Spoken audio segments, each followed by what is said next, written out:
আজকে দুপুরে আমি একটা ভিডিও আপলোড করেছিলাম যে কিভাবে এই প্রকল্পটা আবেদন করবে পরিযায়ী শ্রমিকের যে ৫,০০০ টাকা ভাতা রূপে পাবে। তো কিভাবে বা কোথা থেকে আবেদন করতে হবে আমি সেটা শেয়ার করেছি। তো ওখানে অনেক কিছু বলা হয়নি, আমি নিজে আবেদন করেছি। দেখুন, প্রথমে বলে রাখি, যতগুলো পরিযায়ী শ্রমিক আছে এই আবেদনটা কিন্তু প্রত্যেকের জন্য নয়। ব্যাপারটা এখানে বোঝার আছে। কীরকম? আপনি মাসে মাসে ৫,০০০ টাকা পাবেন, খুব ভালো জিনিস। সবাই আমাকে ফোন করছে, যারা আমার সাথে পরিচিতর মধ্যে আছে বা ফেসবুকে যারা আছে ফোন করছে। তো এখানে একটা ক্যাচ আছে। ক্যাচটা কি? অনেকেই কী ভাবছে, আমি বোম্বে আছি, ব্যাঙ্গালোরে আছি, আমি হোটেল লাইনে কাজ করছি, অথবা রাজমিস্ত্রি লাইনে কাজ করছি বা অন্যান্য লাইনে কাজ করছি, আমি মাসে অনুমান ২০,০০০ টাকা কামাচ্ছি, ১৫,০০০ টাকা কামাচ্ছি, ৩০,০০০ টাকা কামাচ্ছি, ৫০,০০০ টাকা কামাচ্ছি, তার উপর আবার পশ্চিমবঙ্গ সরকার ৫,০০০ টাকা করে দেবে। ওয়াও! তো সবাই এই জিনিসটাই ভাবছে যে আমি এখানে কাজ করছি, আবার ভাতাও পাবো।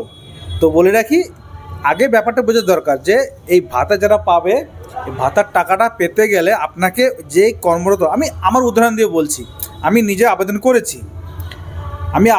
এবং আবেদন করার সময় পুরোটাই দেখলাম এবং এখানে সম্পূর্ণভাবে উল্লেখ করা আছে যে আপনি যদি এই প্রকল্পে আবেদন করেন তাহলে কিন্তু আপনাকে ওই যে জায়গাটা কর্মস্থানে কাজ করছেন, আমি আমার এক্সাম দিয়ে বলছি।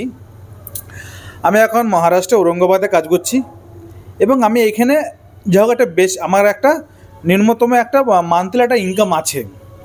তো সেই ইনকামের তুলনায় ভাতাটা কিন্তু কিছু না।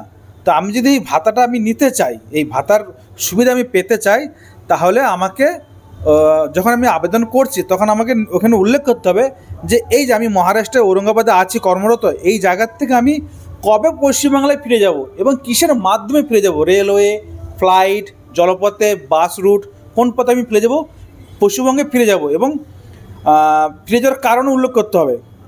তো এখানে তো আমি কোনো আবেদনটা ওখানে স্টপ করে দিয়েছি।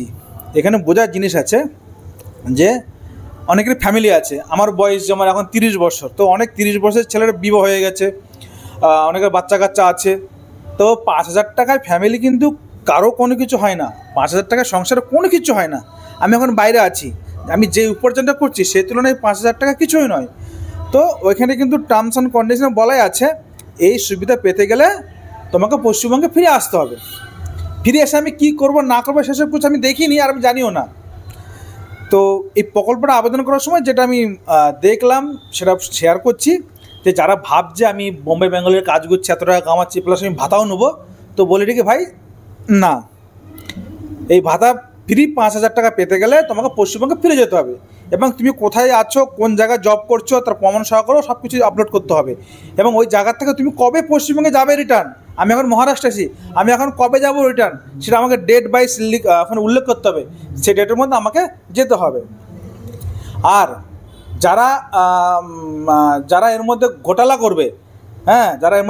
করবে, এবং লেবার অফিস যদি এটা ঘোটালাটা বুঝতে পারে যে পরিযায়ী শ্রমিক বাইরেও আছে কিন্তু ভাতাও স্যাংশন করে নিয়েছে যে কোনো উপায়ে, তাহলে এর উপর একটা আইনত দণ্ডনীয় অপরাধ সেরকম একটা নিম্নলিখিত ডিক্লারেশন ওরা লিখিয়ে নিচ্ছে। তাই এই ভাতা প্রকল্পটা আবেদন করার আগে এবং পরে ভেবে চিন্তে আবেদন করবে। কারণ আমি বলে রাখি, কারণ সমস্ত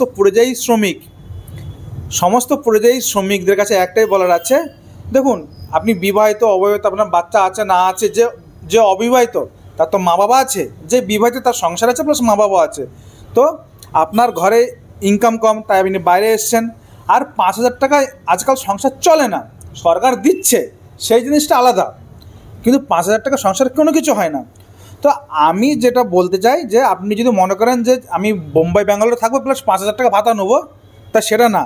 আপনাকে ৫,০০০ টাকা ভাতা নেওয়ার জন্য আপনাকে পশ্চিমবঙ্গে ফিরে যেতে হবে, আর ফিরে যাওয়ার জন্য সমস্ত নিম্নলিখিত প্রমাণ আপনাকে ওয়েবসাইটে দিতে হবে বা আপনি যখন আবেদন করছেন সেখানে ডিক্লারেশন দিতে হবে। এবার আপনি ঠিক করবেন আপনি বাড়িতে বসে ৫,০০০ টাকা নেবেন আর ৫,০০০ টাকা নিয়ে সংসার চালাতে পারবেন তো, ঠিক আছে।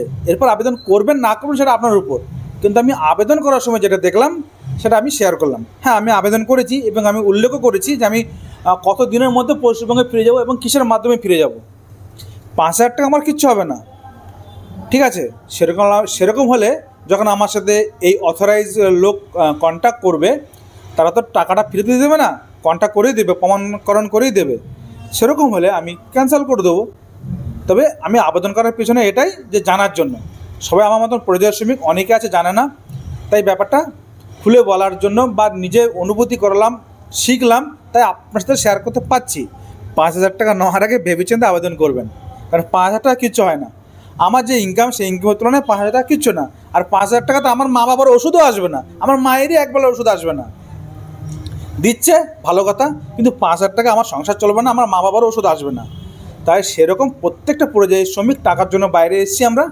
তো যারা ভাবছো কাজও করবো ভাতাও নেবো না, ভাতা নিতে গেলে আপনাকে পশ্চিমবঙ্গে ফিরে যেতে হবে, পরিষ্কারভাবে বলে দিলাম। এতে কোনো আর পরিষ্কার মানে অসুবিধা নেই। ভাতা পেতে গেলে পশ্চিমবঙ্গে ফিরে যেতে হবে এবং আপনাকে মাসে মাসে 5,000 টাকা করে দেবে।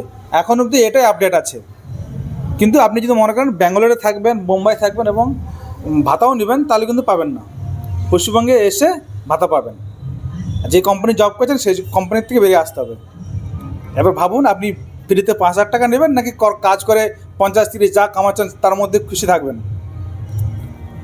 যদি আর কোনো কিছু অসুবিধা থাকে আমাকে জানাবেন, তবে পরিষ্কার করে সব কিছু বললাম, বাকিটা আপনাদের হাতে। আবেদন করার আগে ভেবেচিন্তে আবেদন করবেন।